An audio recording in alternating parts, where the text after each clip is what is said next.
Let's take a really quick look at distance and midpoint formulas.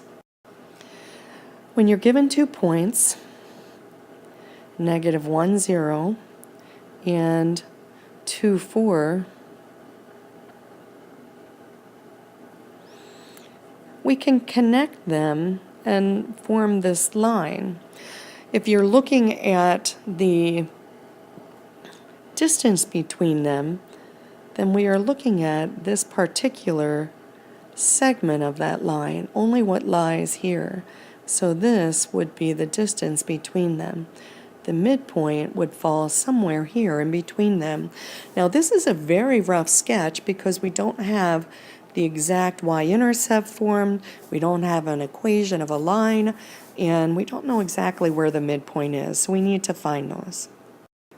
To find that distance or length between those points, we use this distance formula, and here's a midpoint formula. You should pause the video and write these down. You may bring a 3x5 card with these 2 formulas on it with you to the comprehensive exam on Thursday. You can't use it for the gateway though, so you're going to have to memorize them.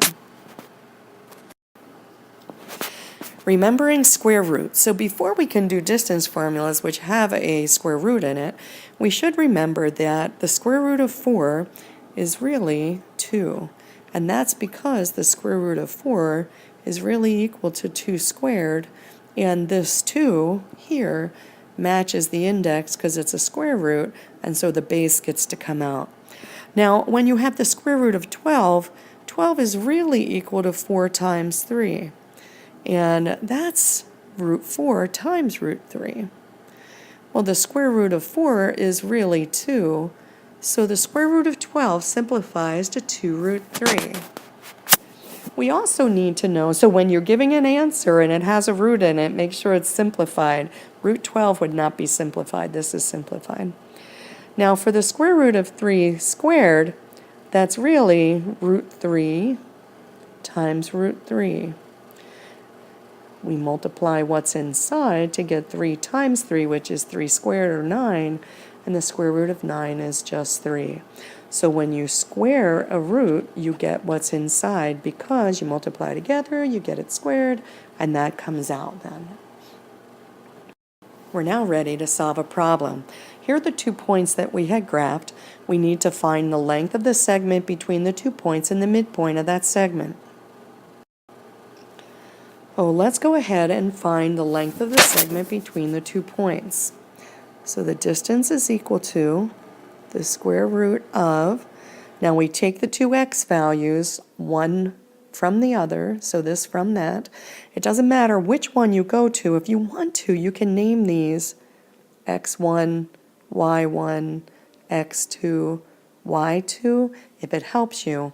And then when we say x2, we say 2 minus x1, which is minus a -1, which is plus 1 squared, plus y2, which is 4, minus y1, which is 0, and we're going to square that.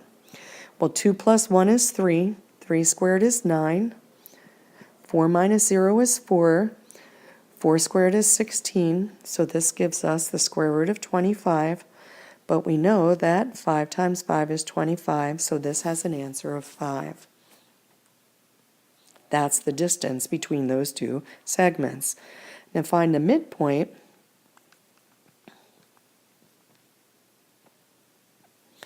We add the 2 x coordinates together, -1 plus 2, divide by 2. Add the 2 y coordinates together, 0 plus 4 over 2. And that gives us -1 plus 2 is 1, 1 over 2. 0 plus 4 is 4, 4 over 2 is 2. And so the midpoint between those 2 points is this ordered pair. If you would like extra practice, you can go to your textbook on page 154. There's a number of questions here. They won't take you very long to do. If you'd like some practice with the coordinate plane because you have difficulty graphing, you can also look at some examples in your book and try these problems as well.